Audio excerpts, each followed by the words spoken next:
여러분, B51을 아시나요?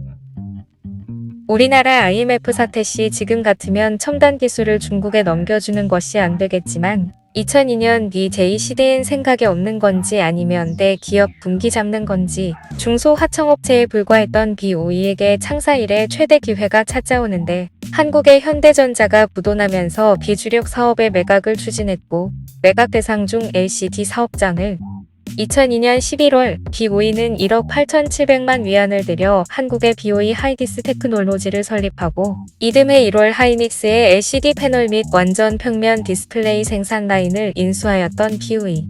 현대의 LCD 공장을 손에 넣은 B52는 즉시 본사와 하이디스의 전산을 통합하고 모든 설계 자산을 중국으로 이전하고 하이디스 주요 연구원들을 본사로 이직시켰으며 최후엔 토사구팽 당한 것으로 알려졌습니다.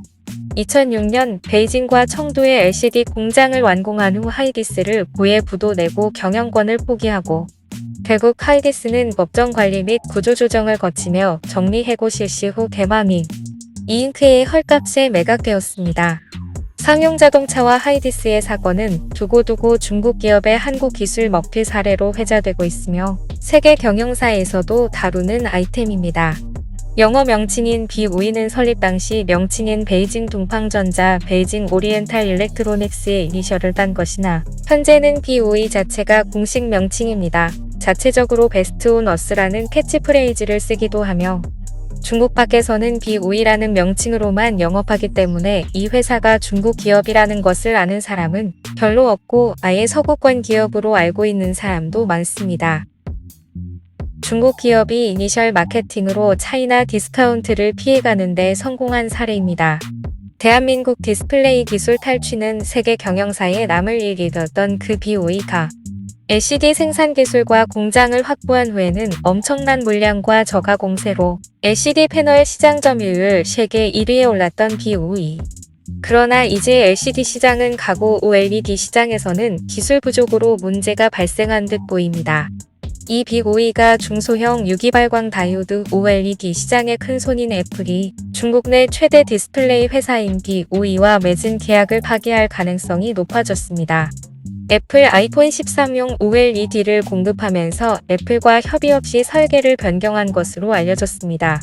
애플은 이를 문제 삼아 B52 측에 아이폰 14용 패널 주문을 하고 있지 않다고 하며 애플은 B52가 올 초 아이폰 13의 패널 설계를 임의대로 변경한 것에 매우 깊게 고려했으며 B52는 수율을 높이기 위해 아이폰 13용 OLED 방막 트랜지스터 TFT 회로 폭을 넓혔는데 애플이 이를 용인 안 한 것으로 보이며 애플 등 선진 기업은 부품 공급사가 사전 승인 없이 설계를 바꾸는 것을 엄격하게 금지하고 있고 B52는 디스플레이 구동칩 DDI 수급에도 어려움을 겪었으며 안정적인 공급을 최우선에 두는 애플 정책상 B52 주문 물량은 급격히 줄었다고 합니다.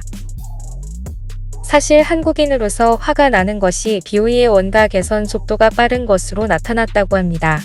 업계 전문가와 현지 외신 등에서는 B52가 이처럼 생산성을 향상하게 된 배경이 한국 기업 출신의 전문가를 영입한 덕분이라는 분석도 내놓고 있다고 합니다. 그러나 지금 미중 간 정치적으로 미국의 중국 고립 정책이 드러난 사례라는 해석도 있으며 여기에 애플은 최근 중국 내 코로나19 봉쇄 정책 등의 부담을 느끼고 있는 것으로 알려졌습니다. 이에 생산 거점을 중국 밖으로 빼내는 시도가 이루어지는 중입니다. 그러나 애플이 B52를 완전히 배제하기는 힘들 것으로 보입니다.